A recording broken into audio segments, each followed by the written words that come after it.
El 28 de noviembre del año 2016, el vuelo 2933 de la Mía, que transportaba al equipo de fútbol del Chapecoense, se estrelló poco antes de llegar a su destino en el aeropuerto de Río Negro, dejando un balance total de 71 víctimas mortales. Hoy, para hablarnos de este siniestro aéreo con detalle, nos visita uno de los youtubers más seguidos actualmente, sobre todo por sus vídeos de divulgación de todo aquello que tiene que ver con el mundo de la aviación, el señor Capi Leighton. Capi Leighton, bienvenido a Informe Enigma, ¿cómo estás? Hola, espero que ustedes estén muy bien. Yo me encuentro muy bien. Un gran abrazo, un gran saludo en la distancia para tú y para el programa de Informe Enigma desde Medellín, Colombia. Y muy contento de poder estar aquí con ustedes. Querido César, ¿qué se siente siendo uno de los youtubers actualmente más seguidos, sobre todo en temas de aviación? En primer lugar, muy agradecido con Dios y con toda la comunidad que me sigue porque nunca soñé ser un youtuber. Nunca soñé vivir de esto como ya hoy en día lo hago. Cuando abrí mi canal, la única expectativa que yo tenía era poderme desahogar un poco sobre la aviación, una pasión que hay muy fuerte dentro de mí, pero sin mayores expectativas. La verdad, yo decía, con que lo vean mis familiares y mis amigos, estoy conforme, pero nunca me imaginé que fuera a tener el impacto que ha tenido y que pudiera llegar a tantos cientos o millones de personas. Entonces me siento muy agradecido con la vida, con Dios y con los aviadores de corazón, que así yo los llamo a mis seguidores, por estar ahí apoyándome semana a semana, a video, y la verdad, todo lo que cargo en el corazón es gratitud para todos ellos. Como hemos dicho en la introducción, hoy vamos a hablar del siniestro del Chapecoense, pero antes de trasladarnos a aquella fatídica noche del año 2016, César, ¿cómo era el avión que se estrelló poco antes de llegar a Río Negro? Bueno, Jorge, mira, eh, el avión es un avión de una casa británica que ya hoy en día no existe. BAE, BAE, que traduce British Aerospace. Esta empresa ya dejó de fabricar aviones, pero el siglo pasado fue una empresa muy exitosa, construyó varios tipos de aviones, tanto turbohélices como aviones jet a reacción, y considero que el avión que se estrelló, el avión de la Mía, fue el modelo más exitoso que ellos construyeron, la BAE, que fue el RJ. Este avión es uno de los casos raros de la aviación que he visto muy pocos, que llegó a tener dos nombres distintos. Se le conocía como el RJ y en tres variantes, creo que era el 85 o 95 y el RJ 100, si mal no estoy, y tenía otro nombre para el mismo avión. Entonces era un avión con dos denominaciones distintas. Básicamente es un avión pequeño, un avión regional. De hecho, las letras RJ significan Regional Jet o avión regional.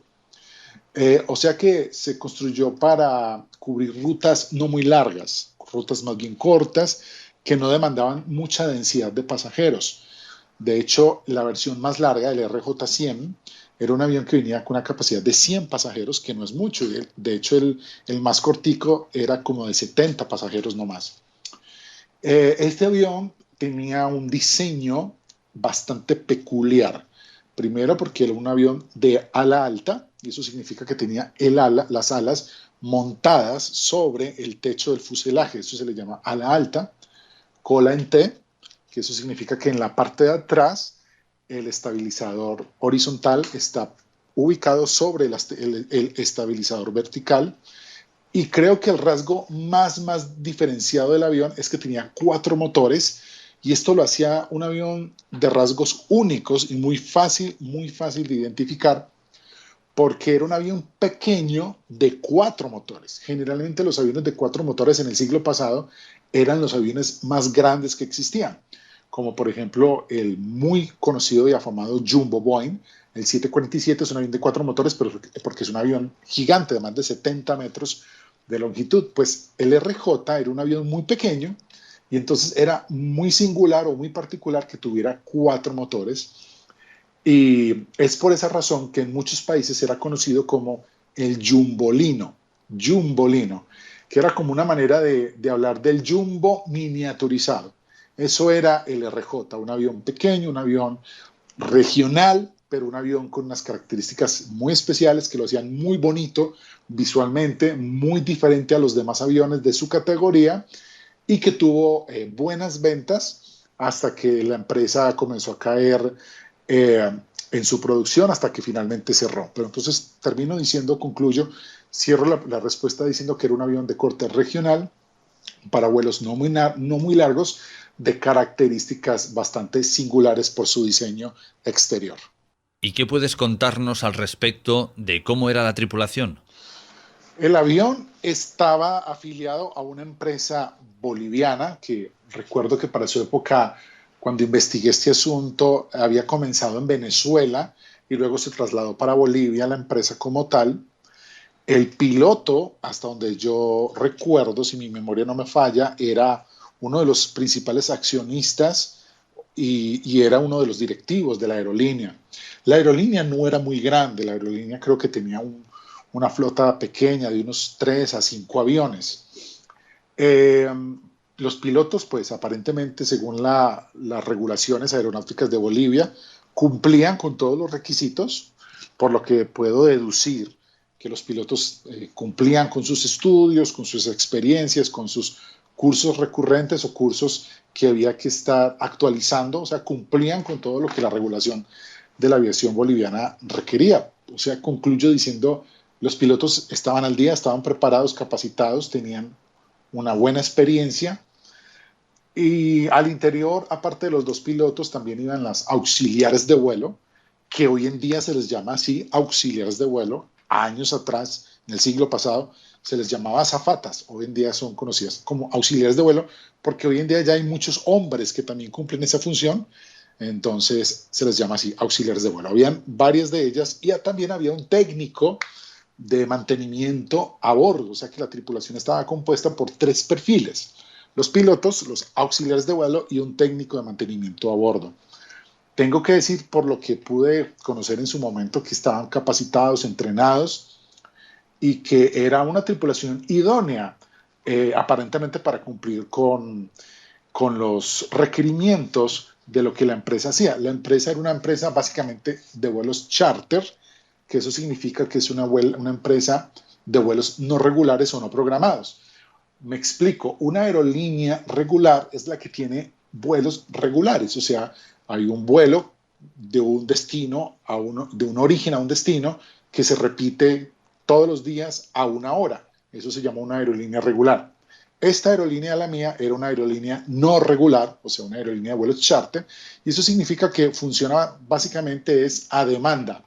Cuando la necesitan, cuando requieren sus servicios, pues la empresa que los necesita los contrata, pero no es que tienen vuelos de manera regular a una misma hora, un mismo día, no, sino que es a demanda. Entonces es una aerolínea charter que funcionaba así bajo este modelo de negocios. Cuando sus clientes requerían un vuelo, pues contrataban el servicio y ese era su modelo de negocios, así funcionaba. Querido Capilton, corrígeme si me equivoco, pero normalmente cualquier aeronave cuando despega tiene que tener un plan de vuelo, es decir, tiene que tener varios aeropuertos alternativos por si ocurre algo y que pueda aterrizar, y además tiene que tener combustible para llegar a estos. En este caso, el vuelo de la mía, el avión que transportaba al chapecoense, ¿cumplía con estos requisitos?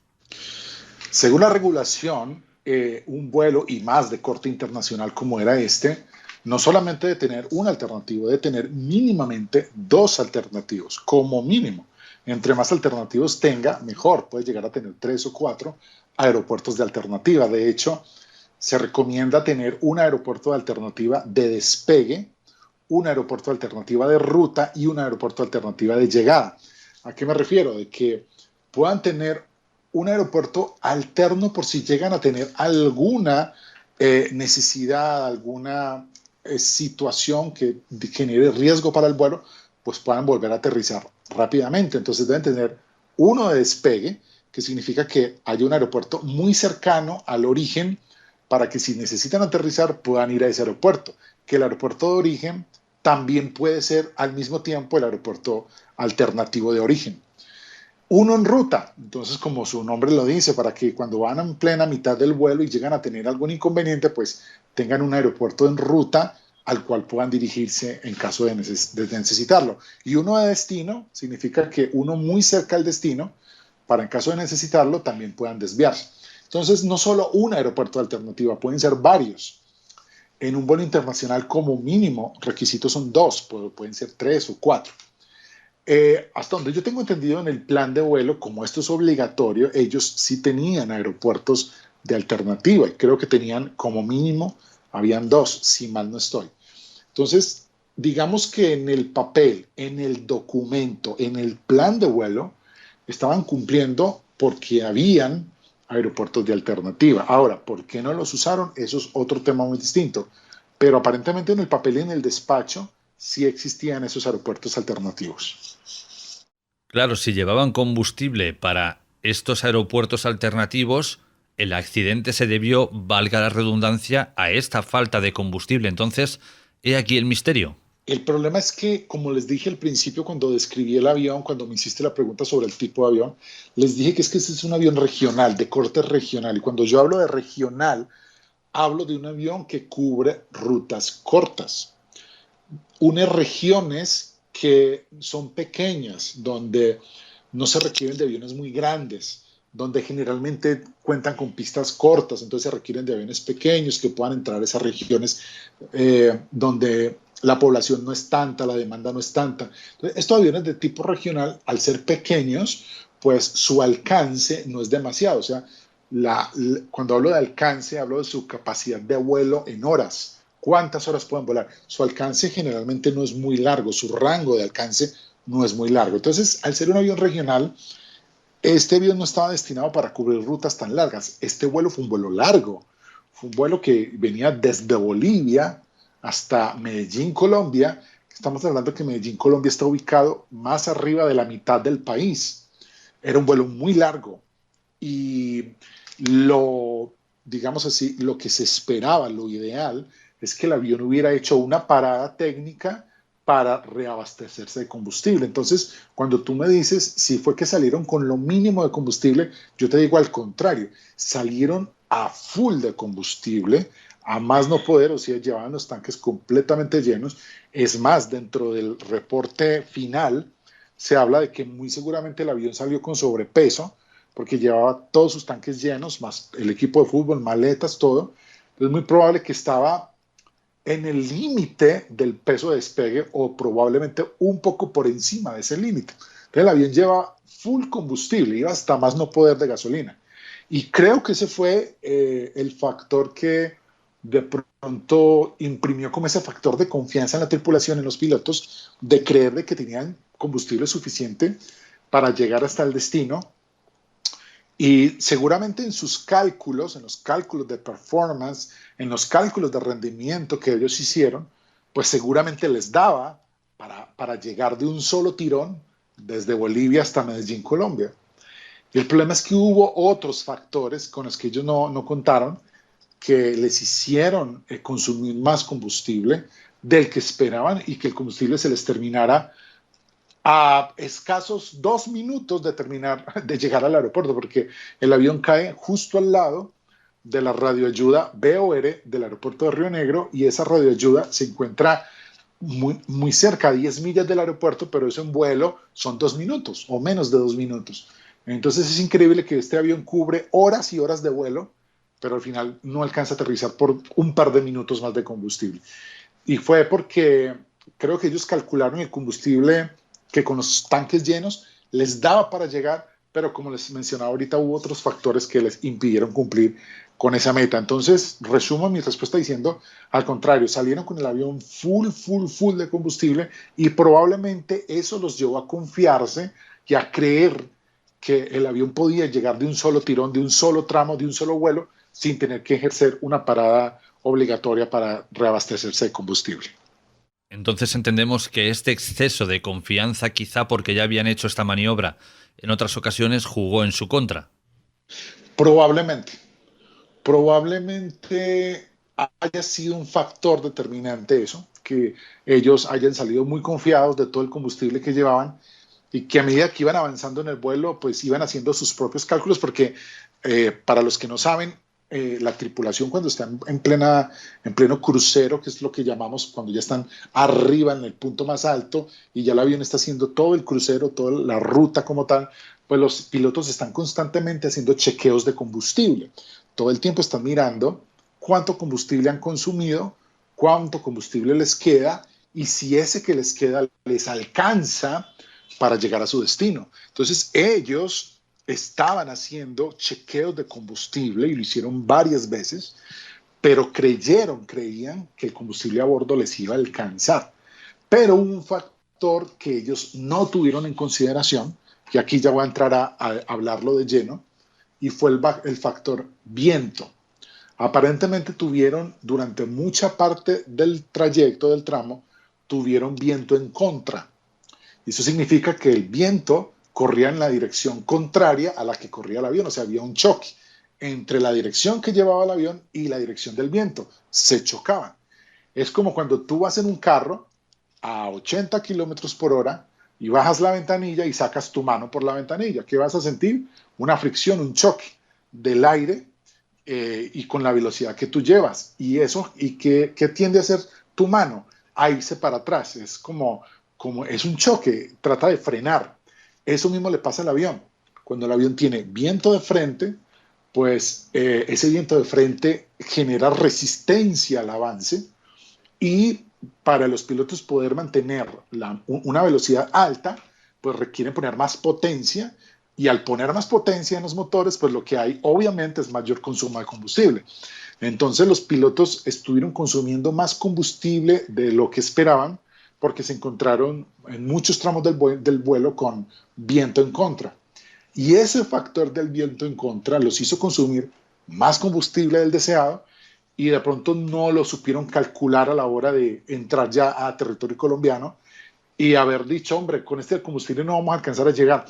Ellos cuando entraron a Colombia tuvieron varias oportunidades de haber aterrizado en diferentes lugares, desde el extremo sur del país, porque ellos entran por el sur de Colombia, ellos vienen volando con sentido sur-norte.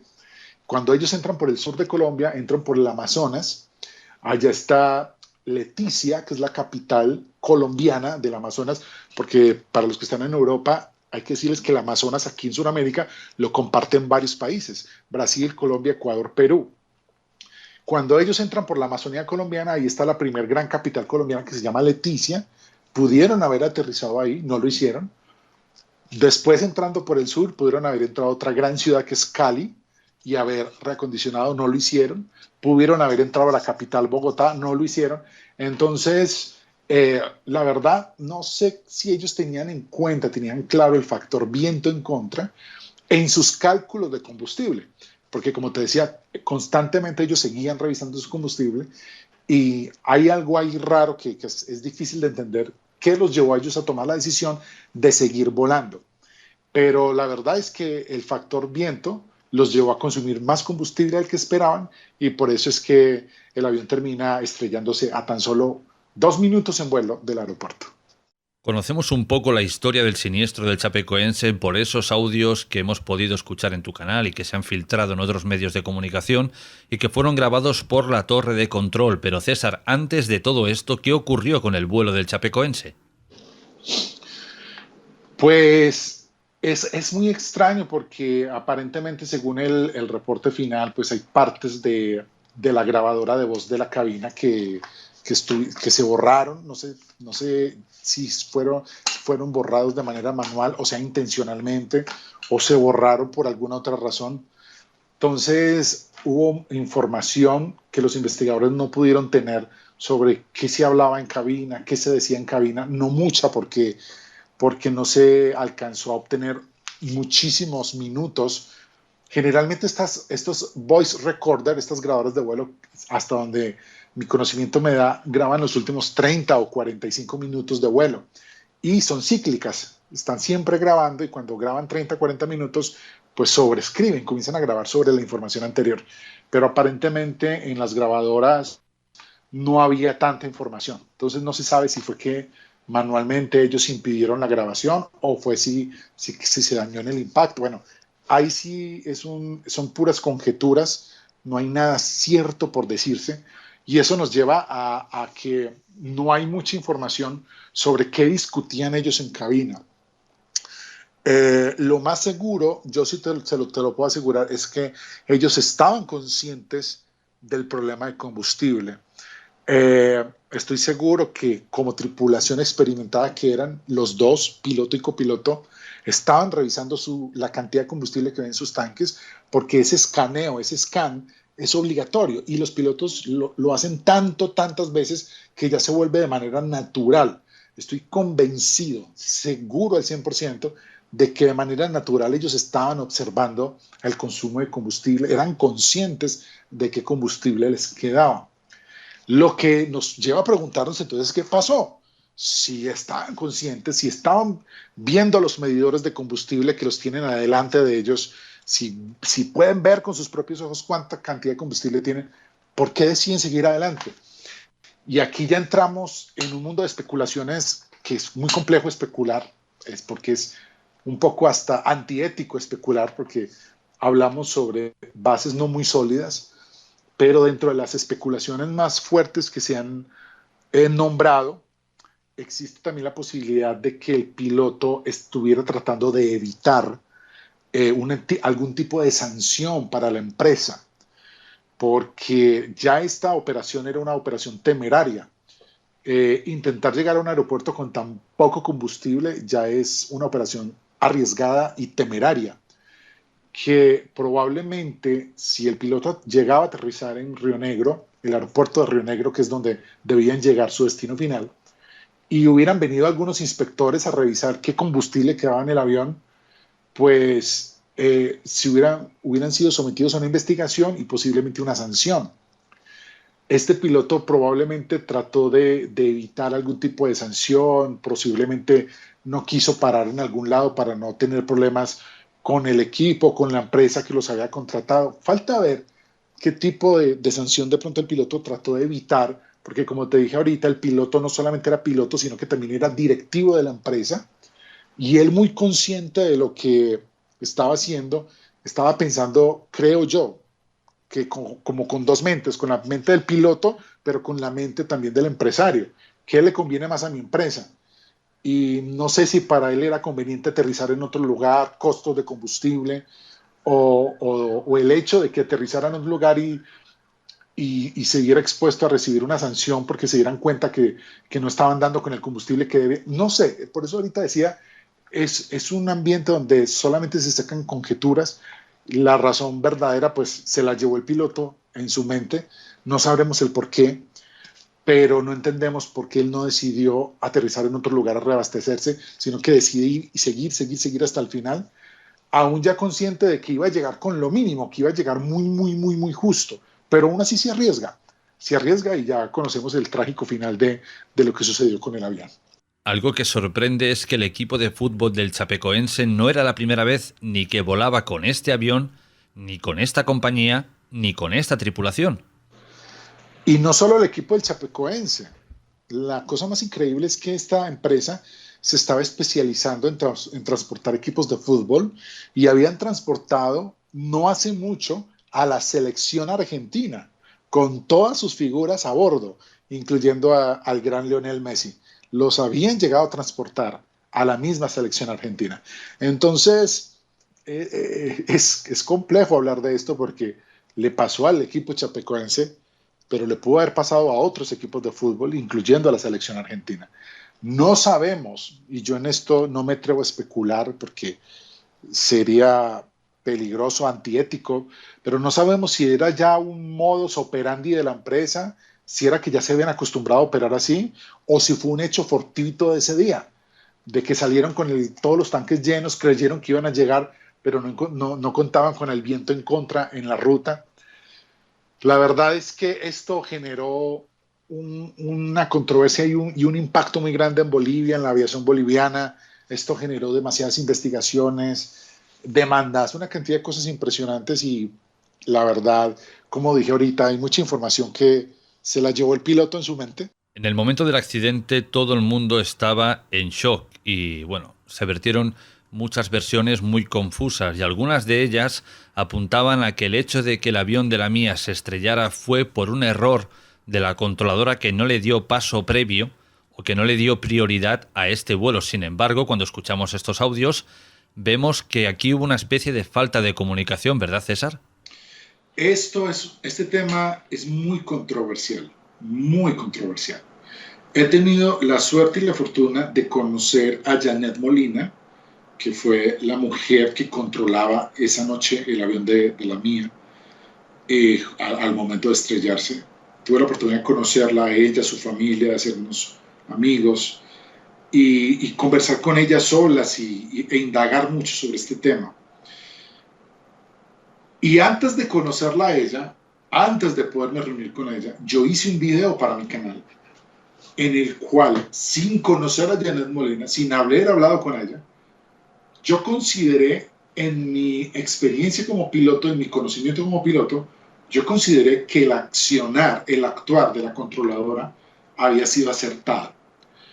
Y expuse ese video en mi canal, y ese video salió, tiene cientos de miles de reproducciones. Y después de que saco ese video, semanas después, o tal vez un par de meses después, tengo la oportunidad de conocer a Janet. Y cuando hablo con ella, pues con mayor razón me doy cuenta de que estaba acertado en lo que yo pensaba. Lastimosamente, aquí en Colombia y en muchos lugares, le echaron toda la culpa y culpabilizaron a Janet de la terrible tragedia, pero te voy a ser muy honesto, ella es la menos indicada para culpabilizar. Para mí los responsables número uno son la tripulación, porque ellos son los que tienen el conocimiento más claro de con qué cuentan, cuánto combustible tienen y además de eso el conocimiento del avión. Con este combustible, este avión hasta dónde nos puede llevar. Ellos son los que están capacitados, entrenados y tienen el conocimiento para saber hasta dónde podían llegar con lo que tenían en las manos. Así que la responsabilidad número uno la tiene la tripulación. Ahora, se habló mucho de que por qué Janet no les dio prioridad, que por qué no los entró de una, que por qué esto y por qué lo otro. Pero es que hay que entender el contexto de aquella noche y el contexto en el cual ella estaba trabajando. Primero, era de noche. Segundo, medianamente había mal clima. Tercero, había más tráficos alrededor, o sea, había más aviones que ella controlaba. Habían varios aviones de importante tamaño, llenos de pasajeros, volando alrededor de esta situación. Entonces, como yo ya lo he expresado y lo expresé en un video, para mí el accionar de la controladora Janet Molina fue heroico, porque los pilotos en su desespero, ellos comienzan a romper todas las leyes de la aviación, comienzan a descender sin autorización, comienzan a hacer cosas que no habían sido autorizados por el desespero de que ya se vieron sin gasolina, sin combustible. Y a Janet le tocó la impresionante tarea de despejar el espacio aéreo, de evitar una colisión, porque los pilotos del avión de la Mía venían muy altos, creo que venían por encima de los 20.000 pies, y por debajo venían varios aviones en aproximación hacia el aeropuerto de Río Negro, que es el aeropuerto que le sirve a la ciudad de Medellín. Entonces la tarea de Janet no solamente prestarle servicios al avión de la Mía, sino también redirigir todos esos otros aviones a otros lugares, despejar el área para que este avión no se vaya a impactar con otros. La verdad es que a Janet no se puede culpabilizar de esto que se hizo. Repito, para mí el mayor causante de la tragedia es la tripulación. Ellos son los que están conscientes. Ahora, yo escuché los audios varias veces y de hecho en mis videos donde toco el tema están los audios para que puedan ir a escucharlos. La tripulación nunca dijo verbalmente por radio Mayday, Mayday, Mayday. Eso nunca sucedió, jamás, nunca lo hicieron. Ellos hablaron de que estaban bajos de combustible, que tenían poco combustible, sí lo dijeron, pero nunca lo reportaron como una emergencia. Así que para Janet era muy difícil entender qué estaba pasando en la cabina de ese avión, porque ella está sentada muy lejos de ahí, en una sala de radar. Y por eso yo digo, los principales las personas con la mayor responsabilidad son los pilotos, porque ellos tienen la información adelante de sus narices, ahí la están viendo en las pantallas en el avión, pero ellos nunca dijeron Mayday, Mayday, Mayday, no, nunca. Ellos sí dijeron en algún momento tenemos emergencia de combustible, pero cuando lo dijeron fue porque ya tenían los motores apagados. Entonces esto lo que me lleva a pensar es que ellos como que trataron de ocultar el asunto hasta último momento, y por eso ahorita hablaba del piloto que tiene que pensar como piloto, pero también piensa como gerente de empresa, y lo que yo siento, esto es una conjetura mía, es que él está tratando de ocultar el asunto del bajito combustible para luego no verse sometido a algún tipo de sanción.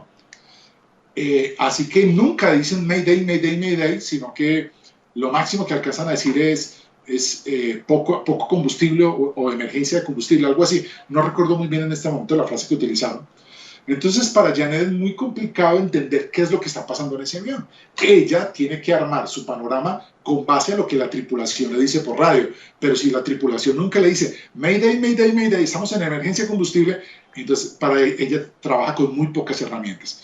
Ella trata de vectorizar el avión, trata de guiar el avión, pero sin ella misma ser consciente de la gravedad del asunto, porque los pilotos no lo dijeron. Es ahí donde yo digo, los siento, me late a mí, esto es un parecer mío, yo siento que los pilotos están ocultando la información. ¿Por qué? Vaya usted a saber por qué, no sé, de pronto intentando evitar sanciones, cualquier cosa, pero ellos no son claros al entregar la información. Así que pienso que la persona menos, a la que menos podemos nosotros dirigir la culpabilidad es a la controladora. Creo que antes hizo una gran labor, porque habían otros aviones que ella logró despejar, porque pudo haber sido una tragedia mucho peor, una colisión en aire que pudo haber arrojado cientos de muertos, y creo que en el buen actuar de ella se pudo evitar algo mucho peor. Vamos llegando al final de nuestra charla y hubieron supervivientes, no muchos, pero algunos hubieron de este vuelo de la Mía que transportaba el equipo de fútbol del Chapecoense. César, según ellos, ¿qué fue lo que ocurrió? Hubo muy pocos sobrevivientes, creo que fueron 3 o 4, algo así por el estilo. Estaba un auxiliar de vuelo, sobrevive el técnico, que me acuerdo del nombre, Erwin Tumirí, creo que se llama, el técnico de mantenimiento que iba dentro del avión, él sobrevive. También uno de los periodistas brasileros que venían a cubrir sobrevive, y varios jugadores de fútbol. Sí, fueron como 5, 6, 7 sobrevivientes. Pues mira, lo que relataron ellos fue que en algún momento el avión se apagó, las luces internas del avión se apagan y todo, justo antes del impacto. Y esto lo que demuestra es precisamente la gravedad del asunto. El avión se queda sin combustible, los motores se apagan, y al apagarse los motores no solamente generan empuje, o sea, para que el avión vuele, sino que además los motores son los encargados de generar la energía eléctrica que el avión consume. Entonces todas las luces que tienen los pasajeros encima de sus cabezas, es las luces de los baños, las luces de los pasillos, todas esas luces interiores son generadas por los motores. Los motores tienen generadores que crean esa energía. Cuando ellos relatan que el avión se apagó, que quedó oscuro por dentro, eso muestra que los motores ya dejaron de funcionar, estaban apagados porque dejaron de generar energía, entonces se apagaron. Y eso muestra de que se había acabado todo el combustible. Cuando yo estuve allá haciendo la visita, a mí me sorprendieron 2 cosas viendo los restos del avión. Uno, es que no había olor a combustible. Tú sabes que el olor a combustible es fuerte, el olor a gasolina es fuerte, es un olor que es penetrante, que es fuerte, y allá no había ese olor. Y segundo, el avión no sufrió ningún tipo de incendio. No había partes carbonizadas, quemadas, chamuscadas, no, porque no hubo incendio. ¿Por qué? Porque el mayor detonante en un incendio de un avión es el combustible, y como no había combustible, entonces no hubo incendio. Entonces, el relato de estas personas es muy coherente con lo que sucedió. Ellos básicamente sintieron que el avión se apagó, se oscureció, y luego eso fue el impacto. Y eso es muy coherente con lo que en la vida real sucedió. El avión se queda sin combustible, se apagan sus motores, dejan de generar energía eléctrica al interior del avión, y pues ahí ya no había nada que hacer. porque cuando se apaga la energía eléctrica, los motores dejan de generar energía eléctrica, todas las pantallas que tienen los pilotos se apagan, porque ellas también dependen de la energía que generan los motores. Entonces imagínate el contexto, los pilotos se quedan sin sus pantallas, sin la información de sus pantallas, están volando de noche, ya no ven nada y hay mal clima. La zona de Río Negro es una zona templada, fría, que generalmente tiene altas capas de nubosidad, de niebla o neblina. Entonces, si sumas todo esto, pues no había ningún otro final posible para ese vuelo, más que el choque desafortunado contra la Tierra.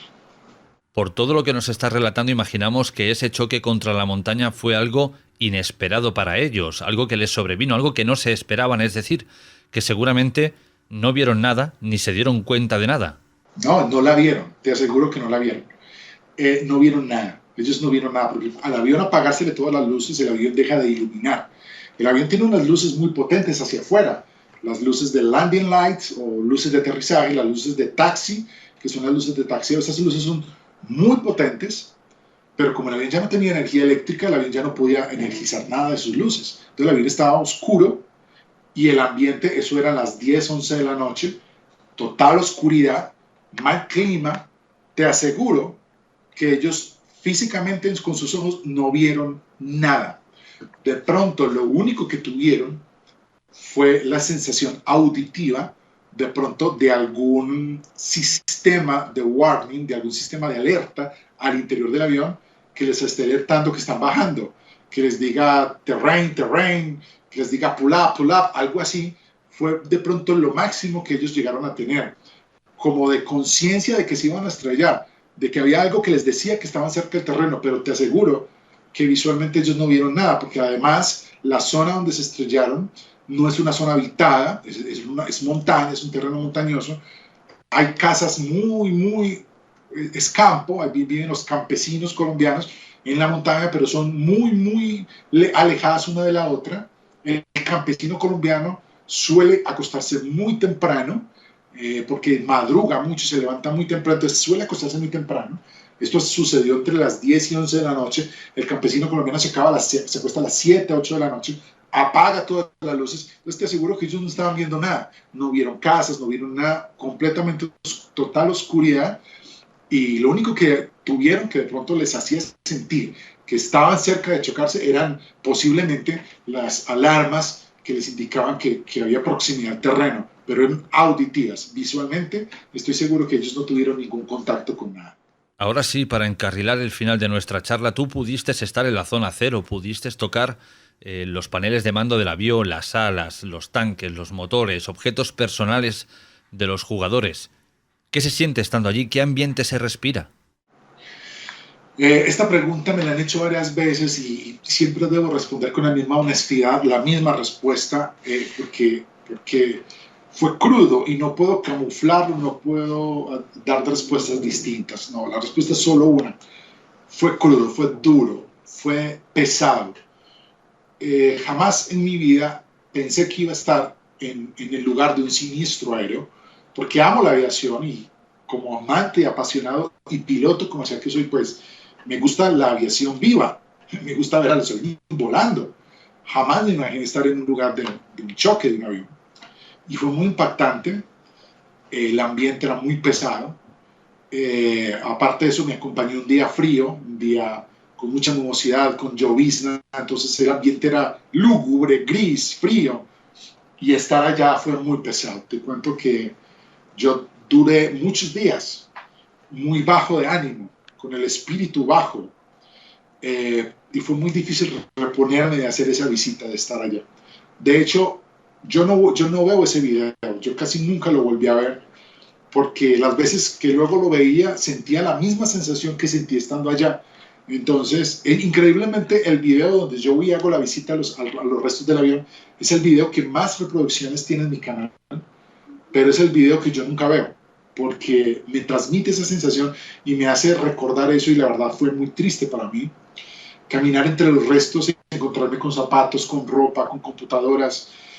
Muy horrible, la verdad. Es una sensación que yo no te sé describir.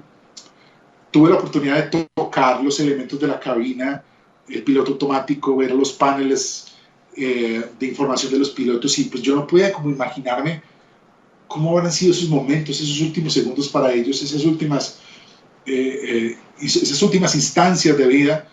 Terrible, o sea, te digo, es una sensación terrible, y más para un amante y apasionado de la aviación como yo, porque si va y es alguien que no le interesan los aviones, de pronto no le impacta tanto, pero como los aviones son parte de mi vida, pues para mí fue muy, muy, muy impactante. Esto me atravesó los huesos, el corazón, el alma, y me dejó un profundo e imborrable recuerdo que no solamente queda en unos videos en mi canal, sino que queda en mi memoria y en mi corazón. El ambiente era muy pesado, no sé cómo decírtelo. Yo soy una persona espiritual, creo mucho en Dios, tengo mucha fe en Dios, y te tengo que decir que el ambiente era espiritualmente duro, denso, eh, complejo. Por eso te decía, yo duré varios días muy bajo de espíritu. Fue muy difícil recomponerme, volver a ser yo. Me tardé días enteros en volver a ser yo, porque el ambiente era muy, muy crudo. Tengo que decir que espero que en mi vida no me vuelva a tocar algo así.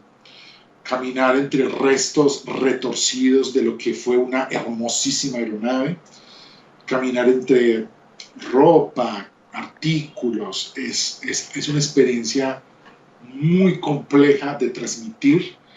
En el video, en la edición no quedó, pero yo lloré, a mí se me vinieron las lágrimas, se me quebró la voz varias veces. Fue muy difícil estar allá. Y también, y con esto quiero terminar, porque al lado del lugar donde el avión se estrelló, los visitantes, porque al principio fueron muchas personas a ver el lugar, crearon como una especie de un pequeño santuario y colocaron las fotos de los jugadores, sus nombres, y la gente llevaba flores. Entonces era muy pesado, muy difícil caminar por allí, ver los restos del avión y al lado ver todas las fotografías de los jugadores que habían perdido la vida y saber que donde yo estaba parado, de ahí habían levantado sus cuerpos. La verdad fue una experiencia muy tensa, muy compleja de narrar, de transmitir, y como dije ahorita, solo espero que la vida no me ponga en otra circunstancia similar o parecida. Querido César, no sé si allí en Colombia conoceréis un periódico muy leído aquí, que es La Vanguardia. Pues bien, pocos días después del accidente de la mía, un titular rezaba que un vuelo en el que viajaba Messi y Mascherano con la selección argentina estaba siendo investigado porque había estado a punto de estrellarse porque tan solo le quedaban 18 minutos de combustible. Y este vuelo, o este avión, era de la compañía de la mía, es decir, que no es la primera vez que hacían esta mala praxis. Bueno, ahí sí no te sabría decir porque hasta donde mi información llega, yo tengo entendido que una vez el avión se accidenta, paran todas las operaciones de la compañía, porque inmediatamente viene la investigación. Entonces, no te sabría responder allí. Lo que sí sé es que la empresa se especializaba en transportar equipos de fútbol que había transportado la selección argentina, como te lo dije anteriormente. Es probable que esto sí haya ocurrido de pronto 1 o 2 días después del accidente, pero creo que por motivos de la investigación, con la mayor celeridad posible, me imagino que trataron de bloquear la operación de la aerolínea, porque como te decía ahorita, la aerolínea no era grande, no era una aerolínea con 50 aviones, no tenían 3, 4 aviones. Entonces, creo que sus operaciones tuvieron que cesar muy rápido, detenerse muy rápido, y porque también desde el principio la posible causa del accidente se sacó con mucha claridad. De hecho, el avión se estrella el 28 de noviembre del 2016 y a un mes o a justito antes de cumplirse un mes sale el reporte preliminar, que es el primer reporte que sacan los investigadores, y ya en el reporte preliminar los investigadores dan en el clavo, como decimos aquí, y de inmediato, a poco menos de un mes, ellos ya son capaces de decir que el avión se estrella porque se queda sin combustible. Entonces creo que fue muy claro, fue muy evidente la razón de por qué el avión se estrelló y creo que esto llevó a que rápidamente toda la operación de la empresa se detuviera.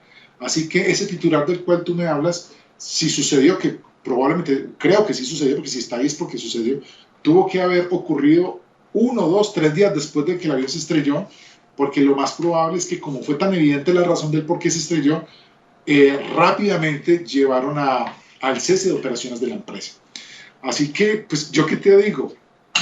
Era una empresa que ya estaba, por eso te decía ahorita, es que son especulaciones, pero lo más probable es que este ya era el modus operandi de la empresa. O sea, lo más probable es que ellos ya venían accionando así tiempo atrás.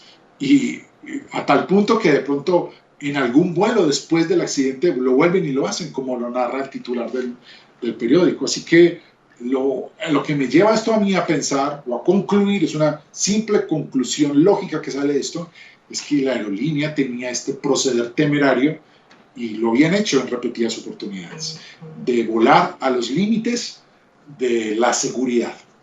Querido César, finalizamos nuestra charla. Ha sido un placer que nos hayas hablado del accidente del Chapecoense y aunque mi siguiente petición suena un poco estúpida, entiéndase el contexto, para aquellas personas que no sepan quién eres, que no conozcan tu canal de YouTube, que sea la primera vez que te hayan escuchado aquí en Informe Enigma, ¿dónde pueden seguirte?